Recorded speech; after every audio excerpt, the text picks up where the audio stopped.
Preparation সবাই নিচ্ছে, সবাই ক্লাস করতেছে, সবাই কোচিং সেন্টারে যাচ্ছে, বাট এই জিনিসগুলো কেউ তোমাকে ধরাই দিবে না যে অ্যারাউন্ড 30 কে বলা যায় যে কি হবে না বলতো, জিপিএ 5 পাওয়ার সত্ত্বেও কোনো বিশ্ববিদ্যালয় কিন্তু চান্স পাচ্ছে না। জিপিএ 5 পেয়েও কিন্তু প্রায় 30,000 শিক্ষার্থী কোনো পাবলিক বিশ্ববিদ্যালয়ে চান্স পাবে না। অপরদিকে জিপিএ 5 না পেয়েও কিন্তু অনেক শিক্ষার্থী শুধু চান্স না, পাবলিক বিশ্ববিদ্যালয়ের টপ ডিপার্টমেন্টেও কিন্তু চান্স পেয়ে যাবে।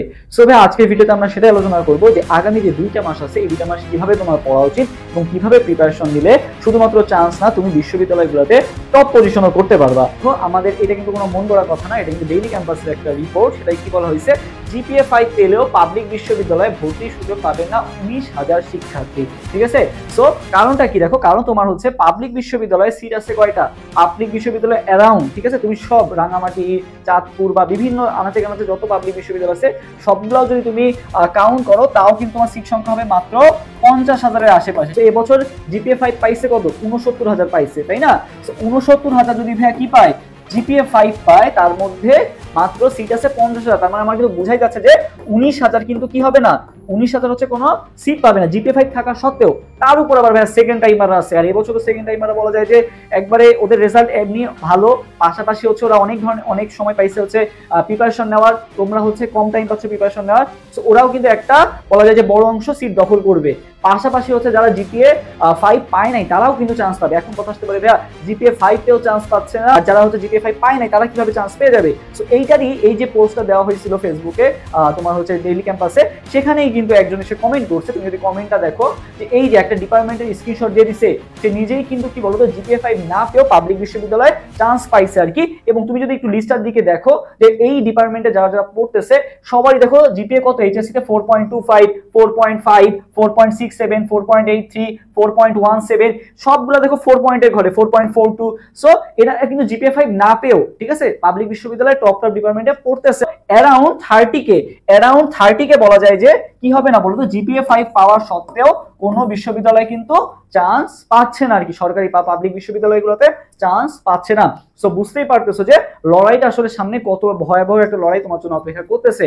তো ভাইয়া আমাদের এই যে লড়াইটা আগামী 2টা মাস, এই 2টা মাস আমাদের কিভাবে প্রিপারেশন নেওয়া উচিত বা কিভাবে প্রিপারেশন নিলে আমি টপ ডিপার্টমেন্টে পড়তে পারবো বা ভালো একটা সাবজেক্ট পাবো, সেটাই কিন্তু আমরা এই ভিডিওতে আলোচনা করবো। তো ভাইয়া ফার্স্ট অফ অল তোমার হাতে আছে মাত্র 2 থেকে 2.5 মাসের মতো সময়, তোমার মেইন যুদ্ধ শুরু হয়েছে, বা যারা এতদিন সিরিয়াস ছিল না সবাই কিন্তু এখন থেকে সিরিয়াস হবে। সো ফার্স্ট অফ অল ভাই তোমাকে একটা টার্গেট ফিক্স করতে হবে। তোমার 1 নম্বর কাজ যেটা হবে, 1 নম্বর কাজ হবে ভাই তোমাকে একটা টার্গেট ফিক্স রাখা, ঠিক আছে, একটা টার্গেট ফিক্স রাখা। এখন ভাই কি টার্গেট ফিক্স রাখতে হবে আমাকে ভাই এমন একটা টার্গেট ফিক্স করতে হবে যে আমি হয় মেডিকেল দিব, না হলে ভার্সিটি দিব, না হলে ইঞ্জিনিয়ারিং দিব। তোমার রেজাল্ট অনুযায়ী তোমাকে একটা টার্গেট ফিক্স করতে হবে। এখন মনে করো ভাই তোমার রেজাল্ট হচ্ছে 4.5 এর নিচে, সো 4.5 এর নিচে হলে তোমাকে কখনোই মেডিকেলে তোমার হচ্ছে এক্সাম দেওয়াটা তোমার জন্য সেফ হবে না।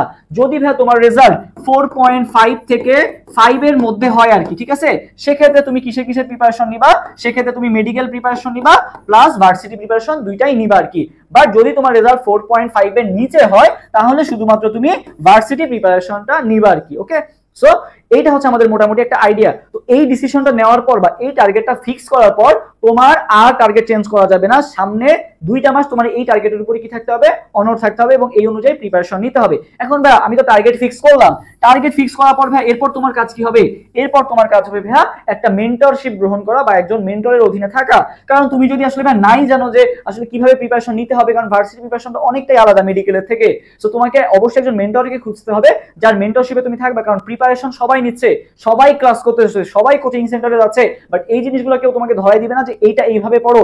একজন আছে সারা দিন রাত পড়তেছে, আর একজন আছে যে ইম্পর্টেন্ট টপিকগুলা বা যেগুলো আসার মতো বা যেগুলো মানুষের মনে রাখতে হবে সেগুলো তোমার তার মেন্টর তাকে কিন্তু কি করে দিচ্ছে বলো তো, শিখাই দিচ্ছে। সো মেন্টরশিপ হচ্ছে অনেক গুরুত্বপূর্ণ, একজন সঠিক মেন্টরকে খুঁজে পাওয়া। সেক্ষেত্রে তুমি আমাদের অ্যাডমিশন ওয়ারিয়র্স এর গাইডলাইনগুলো ফলো করতে পারো, বা তুমি যেই কোচিং এ ভর্তি সেই সকল মেন্টরেরও তুমি গাইডলাইন নিতে পারো আর কি। ওকে, সো সেকেন্ড তোমার কাজ যেটা হবে ভাইয়া একটা মেন্টরশিপ গ্রহণ করা আর কি। ওকে, আচ্ছা, আর ক্লাসের ক্ষেত্রে আমরা কিন্তু তোমাদের জন্য জাহাঙ্গীরনগর বিশ্ববিদ্যালয়ের ডি ইউনিটের জন্য স্পেশাল বায়োলজি এবং কেমিস্ট্রি যে কোর্সটা আছে, এটা অন্যান্য ইউনিভার্সিটির বায়োলজি কেমিস্ট্রি সলভ হয়ে যাবে তোমার।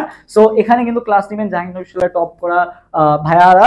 সো তোমরা যারা কোর্সে ভর্তি হতে চাও দ্রুত ভর্তি হয়ে যাও, টাইম বেশি নাই। ভর্তি হওয়ার জন্য আমাদের অ্যাডমিশন ওয়ারিয়র্স পেজে মেসেজ দিলে হবে, অথবা আমাদের যেই হোয়াটসঅ্যাপ নাম্বারটা আছে এই হোয়াটসঅ্যাপ নাম্বারটায় মেসেজ দিলেই হবে আর কি। ওকে, সো দ্রুত ভর্তি হয়ে যাও, কারণ তোমার হচ্ছে এই যে এক একটা সেকেন্ডেরও কিন্তু অনেক অনেক মূল্য।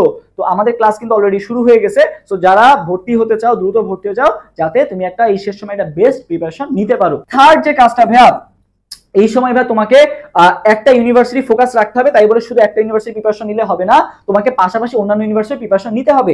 কারণ কি, অন্যান্য বছর দেখা গেছে যে একটা ইউনিভার্সিটি থেকে আরেকটা ইউনিভার্সিটির মাঝখানে কিন্তু অনেক গ্যাপ থাকে, বাট এবছর কিন্তু ওইরকম গ্যাপটা নাই, খুবই কম গ্যাপ। সো তোমাকে শুধুমাত্র তুমি ডিউর প্রিপারেশন নিচ্ছ বলে বা তুমি জাহাঙ্গীরনগরের প্রিপারেশন নিচ্ছ বলে শুধু জাহাঙ্গীরনগরের কোশ্চেন সলভ করবা এমনটা না। তুমি যখন মনে করো একটা চ্যাপ্টার যখন পড়বা, ঠিক আছে, একটা চ্যাপ্টার যখন পড়বা, তুমি ফার্স্টে মেইন বইটা ভালো মতো পড়লা, লেকচারটা সেই লেকচারটা ভালো মতো শেষ করলা, দেন তোমার কাজ কি হবে, দেন তোমার কাজ হবে তোমার কাছে যে অ্যাডমিশনের যে গাইড বইটা আছে সেই গাইড বইটা থেকে তোমার কি হবে, ডিউর কোশ্চেন সলভ করা, জেইউর কোশ্চেন সলভ করা, আরইউর কোশ্চেন সলভ করা, তারপরে হচ্ছে তোমার সিইউর কোশ্চেনটা সলভ করা। এই চারটা ইউনিভার্সিটির কোশ্চেনটা মাস্ট সলভ করবা। পাশাপাশি তোমার কাজ কি হবে, এই যে কোশ্চেনগুলো আছে এই কোশ্চেনগুলো খালি কিন্তু সলভ করলে হবে না, তোমাকে ব্যাখ্যা সহ পড়তে হবে।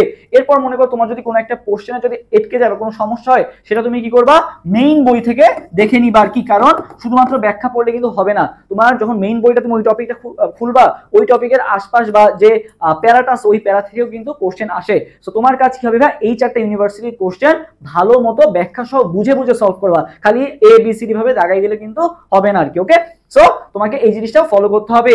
এবং 4 নাম্বার যে কাজটা করতে হবে ভাই, এই সময় প্রচুর পরিমাণে এক্সাম দিতে হবে এবং কোশ্চেন সলভ করতে হবে। কোশ্চেন সলভ তুমি অলরেডি করে ফেলছো, বাট তারপরেও দেখবা যখন তুমি এক্সাম দিতে যাবা বা যখন তুমি এক্সাম দিবা, এই এক্সাম গুলা কিন্তু বলা যায় যে তোমার কি হিসেবে কাজ করবে, তোমার ভুলগুলা খুঁজতে সাহায্য করবে। তুমি অনেক জিনিস পড়ছো, বাট দিন শেষে দেখবা যখন এক্সাম দিচ্ছ, এক্সামে দেখো পারতেছো না, বা এক্সাম দিলে তোমার মাথাটা খুলবে যে আরে এই কোশ্চেন আমি পড়ছি, বাট আমি যখন পড়ছিলাম তখন তো এটা খেয়াল ছিল না, বা তখন এটা আমি আসলে খেয়াল করি নাই।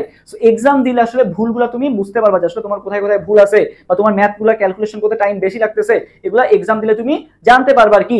সো মোটামুটি তুমি যদি এই 4টা জিনিস এনশিওর করতে পারো, তাহলে কিন্তু তোমার ইনশাআল্লাহ পাবলিক বিশ্ববিদ্যালয়ে শুধু চান্স না, ভালো পজিশন করাও সম্ভব।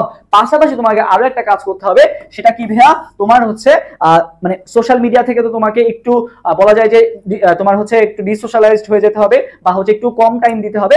তুমি কিসে কিসে টাইম দিবা বেশি, তোমার কাজ হবে 3টা, একটা হচ্ছে নামাজ, তারপরে হচ্ছে কি খাওয়া দাওয়া, ঘুম, আর কি পড়াশোনা আর কি। ঠিক আছে, নামাজ, খাওয়া দাওয়া, ঘুম, এই 3টা জিনিস বাদে বাকি টাইমটা তোমার কাজ কি হবে, পড়াশোনা। ঠিক আছে, পড়াশোনার পাশাপাশি তুমি এই 3টা কাজ খালি করবা। ঠিক আছে, সো নামাজটা কিন্তু ভালো মতো পড়তে হবে, বা আল্লাহ তাআলার ইবাদতটা কিন্তু ভালো মতো করতে হবে। কারণ অ্যাডমিশন মানেই কি, অ্যাডমিশন মানে হচ্ছে ভাগ্য। ঠিক আছে, ভাগ্য অনেকটা ডিপেন্ড করে, তুমি পরিশ্রমও করবা, পরিশ্রম সবাই করতেছে, বা দিন শেষে ভাগ্যও কিন্তু অনেক বড় একটা ফ্যাক্ট। ঠিক আছে, এবার অনেক বলা যায় যে স্টুডেন্ট যারা আসলে অনেক কম টাইম পড়ে অনেক ভালো একটা রেজাল্ট পাচ্ছে আর কি, বা অনেক আছে সারা দিন পড়েও কিন্তু কোথাও চান্স পাচ্ছে না, কারণ তার প্রতি কিন্তু আল্লাহ তাআলার রহমতটা কি বলা যায় বলতো, সে নামাজ কালাম পড়তেছে, আল্লাহ তাআলার রহমত কিন্তু তার উপর বেশি আসতেছে, তাই না?